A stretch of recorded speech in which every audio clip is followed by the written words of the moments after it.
Olá, pessoal, boa noite. Estamos aqui hoje para essa live, mais uma live falando sobre terapia do esquema. Eu sou psicóloga Thaís Galvão, sou terapeuta, supervisora e professora na abordagem da terapia do esquema. Vou falar um pouquinho sobre essa abordagem, no entanto, hoje nós vamos falar especificamente sobre como usar a terapia do esquema no atendimento a casais. Será que funciona esse tipo de atendimento com casais? Primeiramente, eu gostaria de dar uma palhinha sobre o que é a terapia do esquema. Tá? Então, inicialmente, vamos falar sobre o que é um esquema. Um esquema é uma emoção, um pensamento ou um comportamento que foi adquirido lá na infância e na adolescência e que se tornou disfuncional de modo a nos fazer sofrer na vida adulta. O que a terapia do esquema faz? Ela ajuda o paciente na identificação desses esquemas. Então, Jeffrey Young, que é o pai da terapia do esquema, fala em 18 esquemas, tá bom?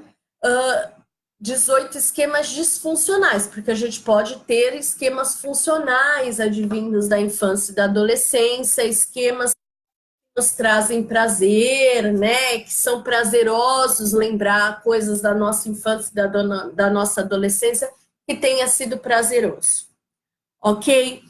No entanto, dentro da terapia do esquema, a gente vai trabalhar com os 18 esquemas disfuncionais. Voltando, a gente trabalha com esses esquemas de forma a identificar os esquemas do paciente e contar para ele o que ele tem. Então, a gente conta para esse paciente qual é o esquema dele e o porquê que ele tem esse esquema, através da identificação de situações da vida na infância e na adolescência.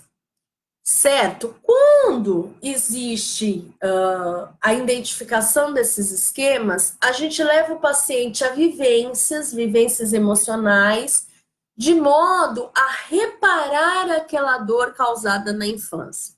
Então, vamos dar um exemplo de um paciente com defectividade vergonha. O que seria a defectividade vergonha? Aquele paciente que se sente inapto, que se sente feio, que se sente gordo, que se sente chato, né? Ou seja, ele acha que não serve para nada, que ninguém vai gostar dele por ele não ser bom o bastante. Esse paciente provavelmente teve pais extremamente críticos e que lhe chamavam de burro, que lhe chamavam de feios, ou colegas na escola que lhe chamavam de gordo ou gorda, tá? A gente está falando tanto no masculino quanto no feminino. E aí, este paciente se sente inapto enquanto adulto. Aí, o que acontece com esse paciente, né? Com essa pessoa que desenvolveu esse esquema de defectividade e vergonha? Ele casa com uma pessoa, né? Então, vamos imaginar que é uma mulher que se sente feia, que se sente gorda, e de repente essa mulher casa com um homem que também tem os seus esquemas, também tem os seus esquemas disfuncionais e, de repente, ele tem um esquema de arrogo e grandiosidade. O que seria o arrogo e a grandiosidade? É um esquema onde a pessoa acha que ela está acima de tudo e de todos. E acaba fazendo com que os outros se sintam diminuídos. Aí essa mulher encontra este homem, tá? Que tem essa arrogância e essa grandiosidade e que tem a tendência de colocá-la para baixo, fazendo com que ela confirme aquele esquema da infância e da adolescência que foi se formando, de modo a deixá-la desconfortável. Ao mesmo tempo, é tudo exemplo, tá, gente? A gente pensa que este homem que tem uma arrogância, ele pode ter uma arrogância porque os pais foram extremamente inaptos na sua criação, lhe super protegendo, é um exemplo de inaptidão, né? Então, se o super protegeram demais, de modo que ele se achasse a última bolacha do pacote, né? E ele foi crescendo com essa sensação e com essa crença de que ele era o melhor do mundo e que ele podia fazer com as pessoas aquilo que ele bem entendesse. Sabe aquele papai e aquela mamãe que fala: ai, você é o melhor de todos, você pode o que você quiser, do jeito que você quiser. Já ouviram essa fala? Então, muito provavelmente essa pessoa, tá, que foi super protegida, pode vir, não quer dizer que vai desenvolver um arrogo e uma grandiosidade. Aí esse casal, ele chega no nosso consultório, né, no consultório de psicologia com a queixa, no caso do homem, com a queixa de que a mulher não se cuida e de que ela não é boa o bastante para ele, e no caso da mulher, com a queixa de que lhe maltrata, de que ele, né, não tem o carinho adequado que ela gostaria. Esse casal chega no consultório em crise, acreditando que a vida não faz sentido, a vida a dois não faz mais sentido. E aí você acolhe primeiramente a dor deste casal, porque se eles estão ali é porque apesar de não fazer sentido, eles gostariam que desse certo, tá?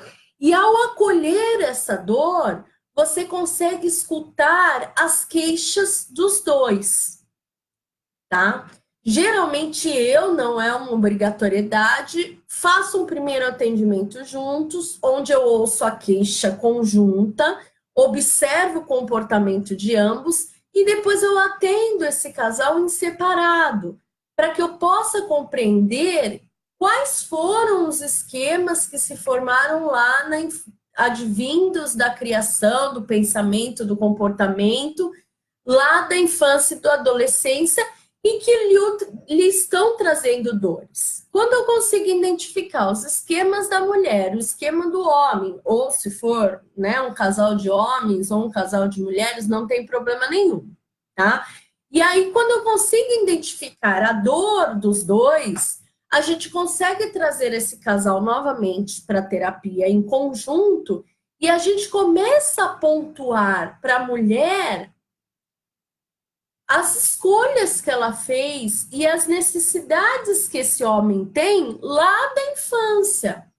Que de repente ele gostaria que ela pudesse, né, se cuidar mais, ser mais desejável. E ao mesmo tempo você mostra para este homem que essa mulher, por se sentir defectiva, ela acaba repetindo um padrão de descuido, de não se achar bom o bastante, e isso acaba se tornando um ciclo vicioso. Conforme a gente vai trabalhando com este homem e com essa mulher, ou seja, com este casal, eles vão podendo agregar valor, o que a gente chama de uma reparação parental, ou seja, reparar no outro aquilo que lhe faltou lá na infância e na adolescência, no momento que eles conseguem identificar qual é a dor do outro. Algumas vezes pode ocorrer a separação, pode, porque eles percebem, né, que eles estão se resignando, ou seja, que eles estão repetindo o padrão e que não vale a pena estar com essa outra pessoa. E tudo bem.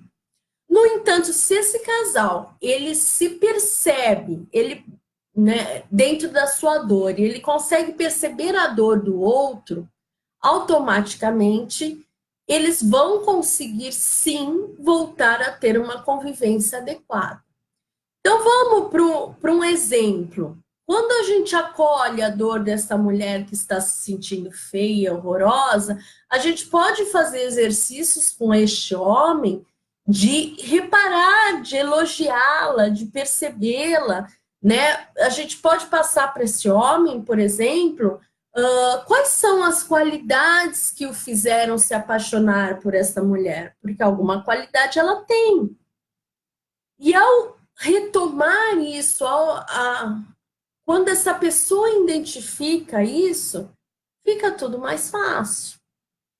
Porque aí ela consegue ver novamente essa pessoa numa condição de feminilidade, de perfeição, diante daquilo que ele buscou. O que acontece muitas vezes é que o casal esquece aquilo que lhe foi importante para eles se envolverem.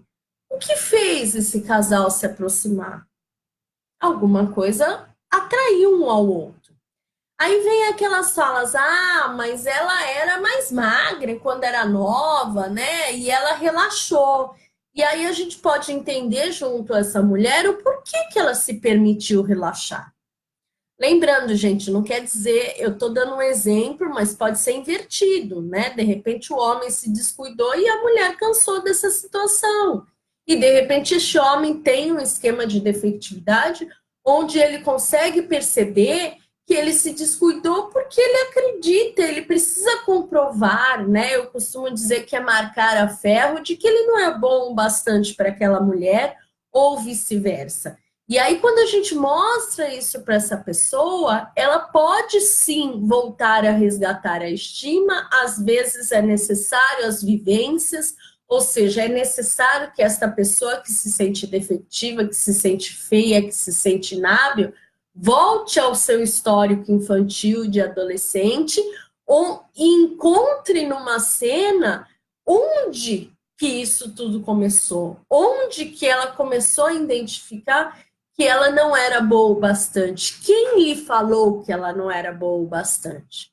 E quando ela consegue vivenciar isso, ela fala, pois é, né? Isso está lá atrás na minha história, não faz sentido hoje. Eu posso sim ir numa academia, fazer um exercício, me sentir bem e voltar a ser bonito novamente para que a minha esposa, ou no caso inverso, meu marido, volte a fazer a reparação, volte a me olhar com um olhar diferente, volte a gostar de mim.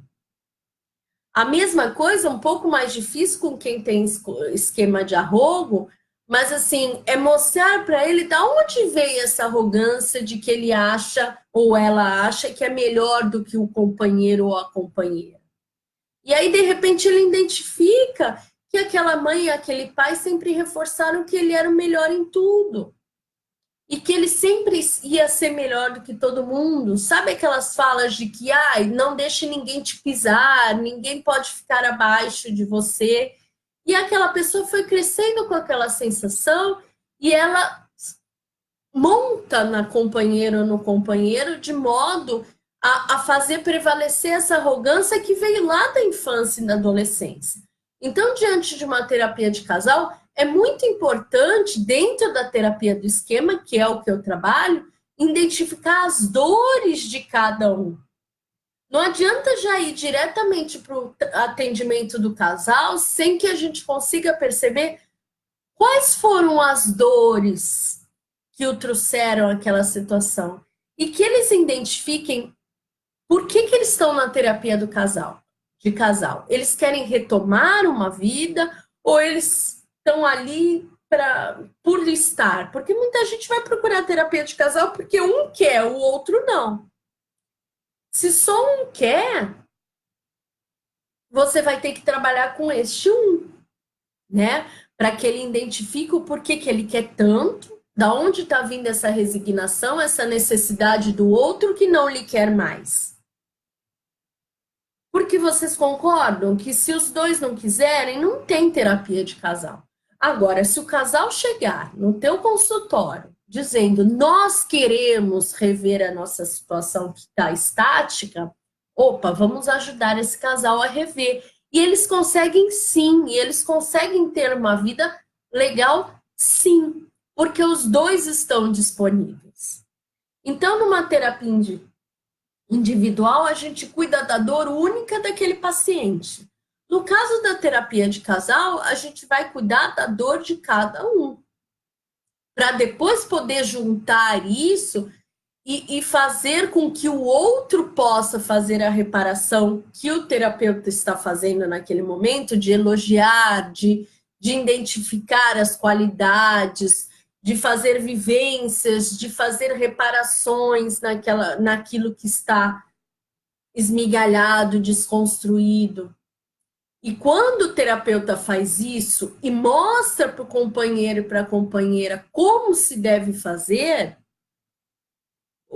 e essa pessoa consegue assumir este papel, automaticamente o terapeuta sai de ação porque o outro consegue fazer essa reparação. Então, assim, o relacionamento ele é feito de respeito e admiração, primeiramente. E para eu poder respeitar o outro, eu preciso entender as necessidades do outro. Ah, eu vou fazer todas as vontades do outro? Não. Mas por que não respeitar que a outra pessoa tem uma necessidade, por exemplo, de sair de vez em quando? Então você pega, vamos dar um outro exemplo, você pega um inibido emocionalmente, que não consegue expressar sentimentos, e você pega uma outra pessoa do outro lado com privação emocional e sente uma necessidade gigantesca de reconhecimento e de carinho e de atenção.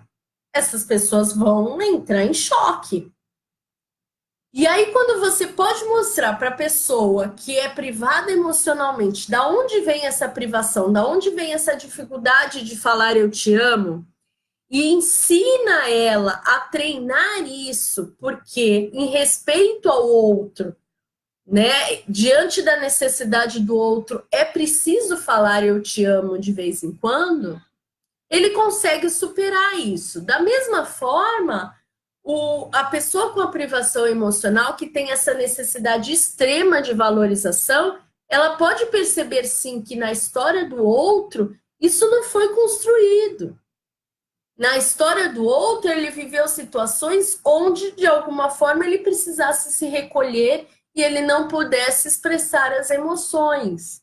E que esta pessoa possa buscar isso em outras situações, nela mesma, se valorizando. De repente, uma mulher curte muito a questão do ir ao cabeleireiro, né? E se sentir bonita. Então, a fala do você é bonita não precisa vir do outro, pode vir de você mesma. E quando você mostra para essa pessoa com privação emocional de que existem outras formas de suprir esse vazio que ela tem, ela não vai exigir tanto do parceiro ou da parceira aquela necessidade que lhe faltou na infância e na adolescência. E aí, quando ambos conseguem entender as suas dores, eles conseguem se tornar adultos saudáveis, eles conseguem retomar a vida, não na intensidade, né? Ninguém, o inibido emocional não vai virar um grande extrovertido e nem o privado emocionalmente vai se tornar uma pessoa extremamente segura. Pode acontecer? Pode. Mas se eles conseguirem já ter um pouco mais de segurança e fazer concessões, este casamento se retoma. Certo, gente? Então, é desta forma que eu trabalho com o casal. Lógico que existem várias variações de trabalho com o casal, mas dentro da terapia do esquema, eu identifico que é importante trabalhar as figuras individuais de modo que elas entendam a sua dor e consigam construir uma realidade diferente daquela da infância e da adolescência. Vocês têm alguma dúvida? Eu não sei quem está aí comigo, mas eu queria estar ouvindo as perguntas de vocês, se houverem perguntas. Se não, na verdade, a live era uma live curta, explicativa, para que as pessoas que estão passando por dificuldades emocionais no casamento não se desesperem e não desistam deste casamento tão facilmente.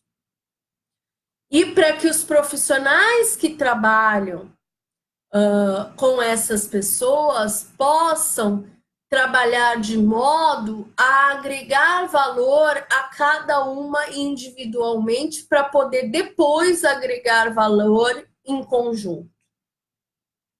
Essa era a mensagem que eu tinha para passar para vocês hoje, de como o trabalho com o casal e como trabalhando com a terapia do esquema, a gente consegue ver resultados maravilhosos onde pessoas reatam o seu casamento, conseguem viver de forma harmônica, e outras não reatam, mas também conseguem viver de forma harmônica, falando: isso não me pertence mais, eu não quero mais esse tipo de relação. Eu quero um outro tipo de relação. Então, se essa pessoa não pode me oferecer, eu vou procurar o meu caminho. E tudo bem também. Né? A gente ajuda quando o casal chega à conclusão, realmente não dá mais, a gente ajuda esse casal a reconstruir a sua vida individual. E eles conseguem reconstruir. Às vezes fica um em terapia, o outro vai embora porque não quer. Às vezes os dois resolvem tomar o seu rumo de uma terapia individual e retomar a vida. O importante é que eles saiam daquela relação entendendo por que estão saindo. Entendendo, de repente, o porquê que não faz sentido eu ser uma pessoa extremamente carente e estar com um arrogante. O porquê não faz sentido eu me sentir feia e estar com uma pessoa que não me valoriza. Vocês podem me colocar nos comentários a dúvida de vocês. Se você é psicólogo, que você coloque suas dúvidas enquanto como que ocorre esse atendimento dentro da terapia do esquema. Da mesma forma, se você é psicólogo e tem interesse de conhecer um pouco mais sobre a terapia do esquema, eu estou iniciando uma outra turma do meu curso de terapia do esquema teoria e prática, onde você sai habilitado para estar trabalhando com a terapia do esquema. Se você não é psicólogo, mas está passando por alguma dificuldade emocional no seu relacionamento, você também pode estar fazendo perguntas para mim, que eu vou ter o maior prazer de responder. Eu espero que tenha ficado claro o que eu coloquei para vocês e que vocês acreditem, assim como eu acredito, que os relacionamentos estão aí para agregar valor ao outro, e que se não está agregando valor ao outro, não vale a pena permanecer num relacionamento. Tá certo, gente? Ó, um beijão para quem está aqui comigo ao vivo e um beijão para quem vai assistir essa gravação.